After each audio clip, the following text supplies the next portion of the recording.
Saya percaya setiap keadaan yang terjadi dalam hidup kita pasti ada rencana Tuhan. Luar biasa, berikan tepuk tangan yang meriah buat Tuhan.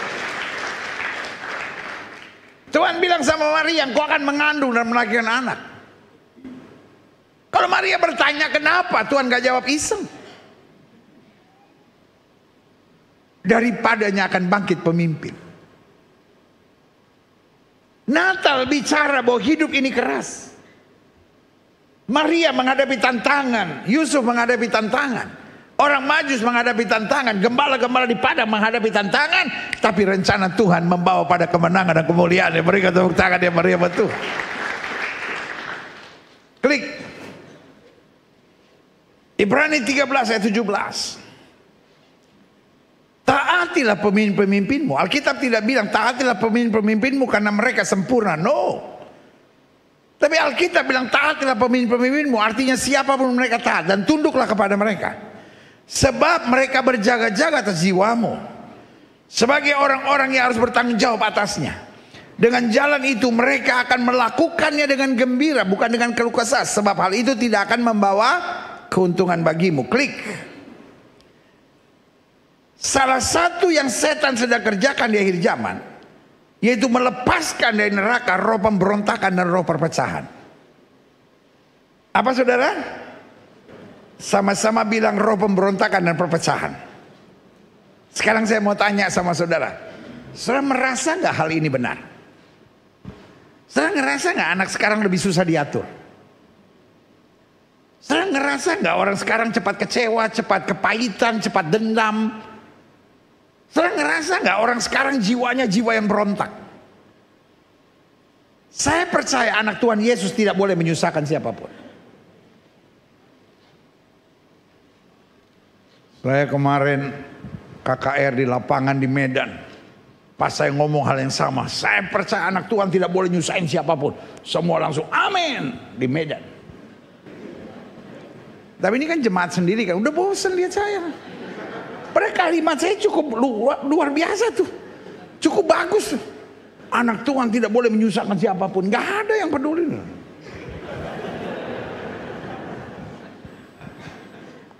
Saya percaya anak Tuhan tidak boleh menyusahkan siapapun.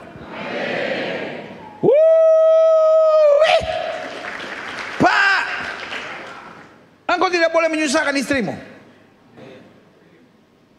Nggak usah nangis lah bu. Dia bilang, haleluya puji Tuhan. Bu, engkau tidak boleh menyusahkan mertuamu.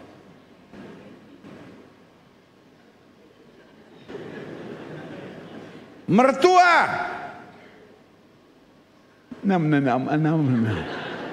mertua tidak boleh menyusahkan menantumu. Jangan apa-apa ikut campur kayak mecin ada di mana-mana. Kalau mau ikut campur saya kasih tahu bu, sebagai mertua telepon menantu. Nah, rumahmu masih kontrak ya? Sini mama yang beliin.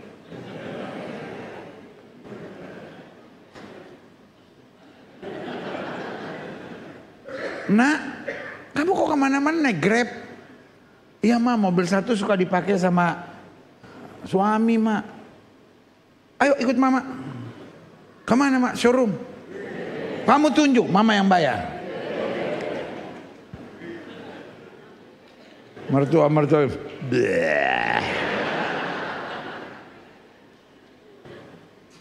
Kita tidak boleh menyusahkan siapapun.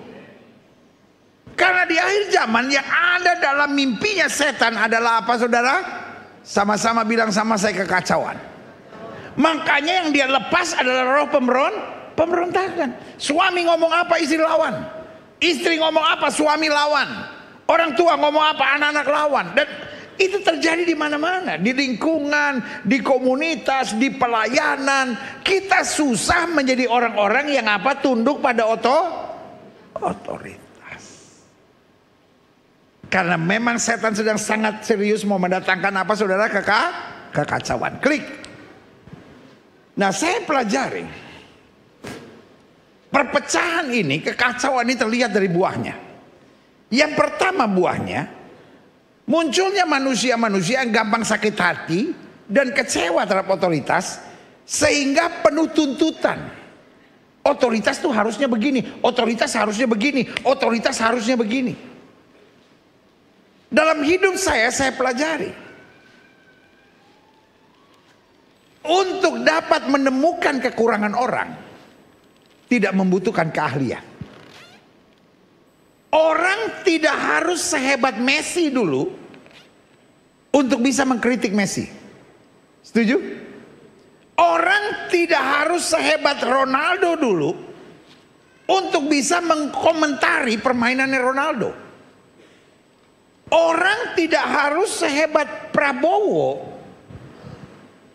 untuk bisa mengkritik Prabowo. Prabowo itu orang hebat loh. Satu-satunya yang pernah ikut pemilu 4 kali itu dia. Hebat loh. 3 kali kalah tapi tidak pernah menyerah sampai akhirnya jadi presiden. Itu orang hebat, saudara-saudara. Orang mengkritik Prabowo tidak harus sehebat Prabowo. Cukup seperti Rocky Gerung, cukup. Betul nggak? Semua presiden dikritik sama Rocky Gerung. 21, 7 juga itu. Iya tuh. Sekarang saya mau tanya sama saudara. Kan semua presiden nggak benar kan? Semua menteri nggak benar, semua gubernur nggak benar sama Rocky Gerung. Seandainya Rocky Gerung namanya di kertas suara, sudah coblos nggak? Pres. Kita langsung minum antimo, kalau nggak kita mabok darat, laut dan udara. Ngerti nggak mas saya? Jangan sudah pikir kalau sudah berhasil mengkritik orang itu karena kekurangannya, no. Sekarang saya mau tanya, Tuhan pernah salah nggak? Tuhan ada kesalahannya nggak? Tuhan ada kekurangannya nggak? Saudara mau dengar jawaban saya? Jawaban saya bilang tergantung buat siapa. Betul nggak? Buat sebagian saudara kadang-kadang Tuhan salah. Tuhan sih kadang-kadang terlalu sabar. Suami saya itu udah ngaco masih diberkati. Kalau saya jadi Tuhan saya tempelin dia. Tuhan gak pernah salah, setuju? Tuhan gak pernah ada kekurangan, betul?